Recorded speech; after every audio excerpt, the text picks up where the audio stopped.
Doon live si Joseph Morong. Joseph, ano ang latest medical bulletin?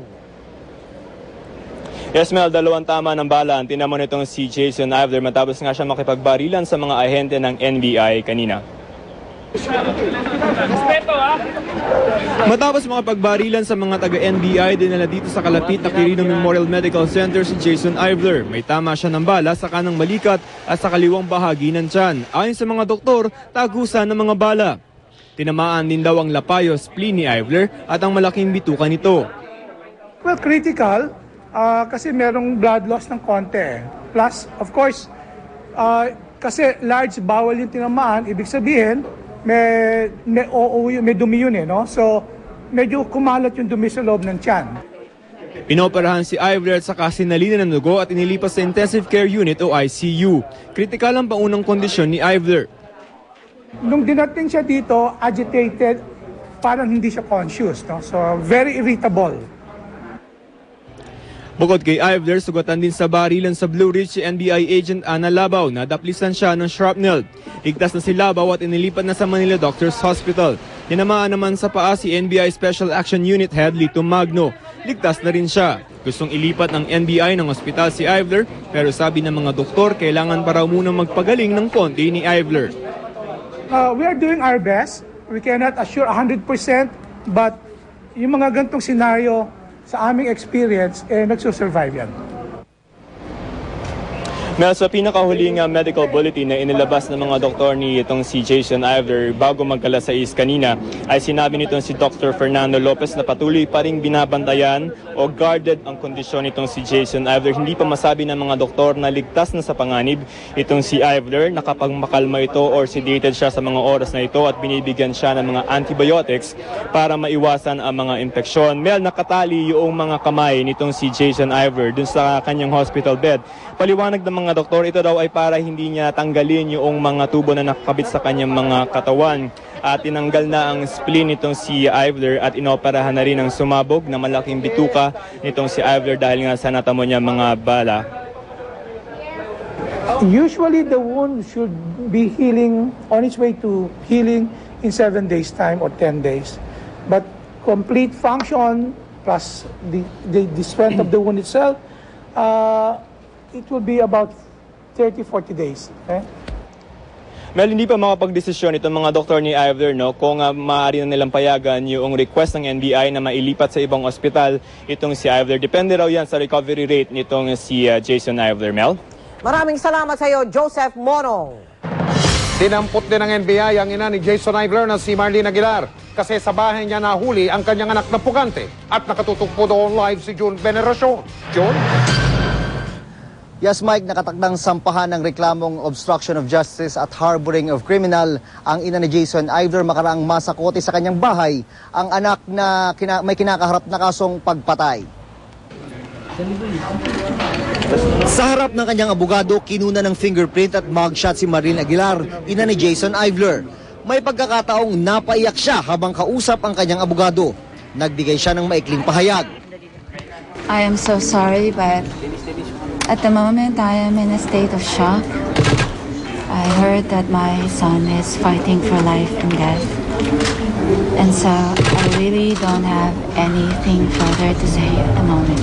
Thank you.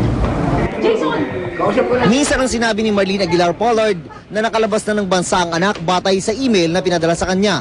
Sa raid kanina, itinanggi niya ring nasa bahay niya ang puganting anak. Until nung nagpuputukan, sabi niya, hindi ko alam na nandyan. Ang abogado ni Marlene ayaw pang magsalita sa media. Iimbestigahan din ng NBI kung pwede ring kasuhan ng diplomat na stepfather ni Ivler. Nasa kustodiyan na rin ng NBI iba pang kasambahay nila Ivler. Investigation is ongoing and if the evidence will show based on interviews, then the appropriate charges will be filed. Nabigla raw ang mga operatiba ng NBI sa tapang at pagiging palaban ni Ivler. Ipinakita raw nito ang training na nakuha at kanyang natanggap bilang US Marine. Sa pagsugod at pagpapaputok ni Ivler, 2 ang kanyang nasugatan. Buti na lang at nguso lang ang tinamaan sa baril ng isa pang operatiba ng NBI. Ibig sabihin, nakahanda siya na hindi magpahuli. Ang parang narinig ko is kill me, kill me. Nakuha kay Ivler ang isang Armalite at isang .45 caliber pistol. Isa sa ilalim naman sa ballistics ang .45 para malaman kung ito ang ginamit sa pamamaril sa anak ng opisyal ng Malacanang. I think we will be pressing additional charges against Ivler with this incident, no? If these firearms are unlicensed.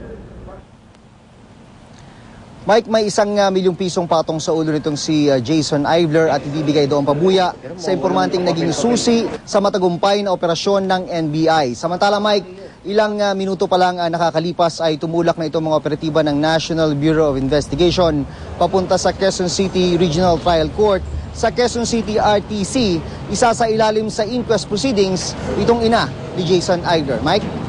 Lilinawin ko lang, Jun. Yun lang ina na si Marlene Aguilar. Wala nang iba tulad ng mga kasambahay o yung kaibigan ba yun ng ina, yung foreigner? Pati doon sa video nyo kanina may isa pang foreigner na medyo hindi kataasan ang tangkad, Jun. Mike, sa ngayon, ang malinaw lang itong inangalang ni Jason Ivler ang mukhang maiipit sa legal na problema sa mga sandaling ito. Pero sabi ng NBI, maging ng Department of Justice, ay magkakaroon pa ng mga further investigation para malaman kung sino pa ang dapat managot, Mike. Maraming salamat, Jun Veneracion. 2 pamilya ang namatayan dahil sa pamamaril at walang habas sa pagmamaneho ni Jason Ivler. Ito po ang mga dahilan kung bakit siya pinaghahanap ng batas. Magbalik tanaw tayo sa pagtutok na ito ni Lala Roque.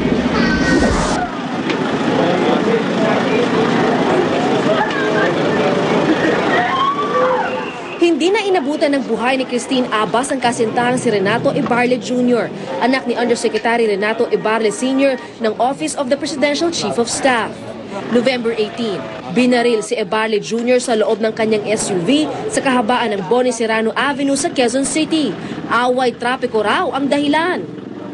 Kasi hindi ako makatulog, tapos ubo ako ng ubo kanina. Hindi ko alam, parang nasasamid ako.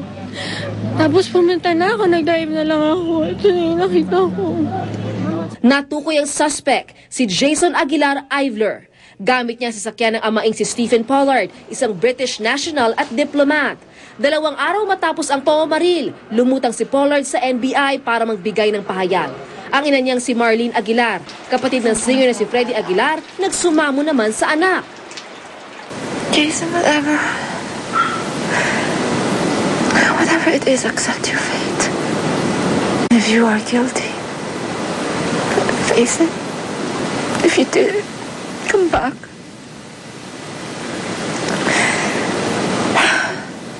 Itinuturing na armed and dangerous ng mga otoridad si Ivler. Naging miyembro siya ng US Marines at na-deploy sa Iraq ayon sa kanyang ina. May tribal tattoo sa braso na ang ibig sabihin ay Aguilar. Bago ang pamamaril kay Ibarle Jr., taong 2004, nakasuhan ng reckless imprudence resulting in homicide and slight physical injury si Ivler matapos maaksidente sa Pasig. Doon namatay ang presidential assistant na si Nestor Ponce Jr. Nadakip si Ivler habang papatakas papuntang Sandakan, Malaysia, pero nakapagpiyansa siya. Para sa pagkakapatay kay Ibarle Jr., ₱1 milyong ang patong sa ulo ni Ivler. December 2009, niraid ang bahay ni na Ivler sa Blue Ridge Subdivision sa Quezon City. Pero di nahalughog ang bahay dahil walang search warrant. Nitong Enero, isang OFW na nangangalang Jason Aguilar ang ipinadeport pabalik ng Pilipinas. Ikinulong siya sa Doha, Qatar matapos mapagkamalang siya ang wanted na si Jason Aguilar Ivler. Malayo ang itsura ng dalawa. Nalamang biktima siya ng mistaken identity nang ihatid pa uwing Pilipinas. Nagulat din ng NBI na ibang Jason ang naaresto sa Qatar. Kanina, nalambat na ng mga otoridad ang tunay na Jason Aguilar Ivler sa kanilang bahay sa Blue Ridge Subdivision. Lala Roque, nakatutok, 24 oras. Ang pagkakaresto po kay Jason Ivler ay magandang balita para sa mga pamilya ng mga nabiktima niya. Nakatutok si Maris Omali. Mangyak-iyak si Undersecretary Renato Ibarle Sr. nang makausap namin. Para raw kasi silang nabunutan ng tinik sa dibdib sa balitang arestado na ang pumatay sa kanyang anak na si Renato Victor Ibarle Jr. When we learned this morning ang reaksyon ng asawa ko, ubiyak. At nagising na rin yung 3 sisters niya at umiyak din. And then after that, we prayed. Masabi natin first step na magkaroon ng hustisya yung anak ko. Lubos ang pasasalamat ni Yusek Ebarle sa mga otoridad na inilagay pa sa peligro ang buhay, madakip lang ang salarin. Pero sa likod ng tuwa, naroon pa rin ang pagtangis ng isang ama sa kaisa-isang lalaking anak. Talagang hirap na hirap kami. At talagang walang makakapalit anuman doon sa pagkawala ng anak namin. Nang humarap si Yusek Ebarle sa Malacanang press corps, muli na namang napaluha, lalo na nang ikwento ang pagpaparamdam umano sa kanya ng anak sa isang panaginip. Napanaginip ko lang na hinahag ko tapos walang tama. Tapos tumayo, sinundan ko, stairs yun. Maraming stairs, tapos may columns. Lumiko, kaliwa, another stairs, tapos may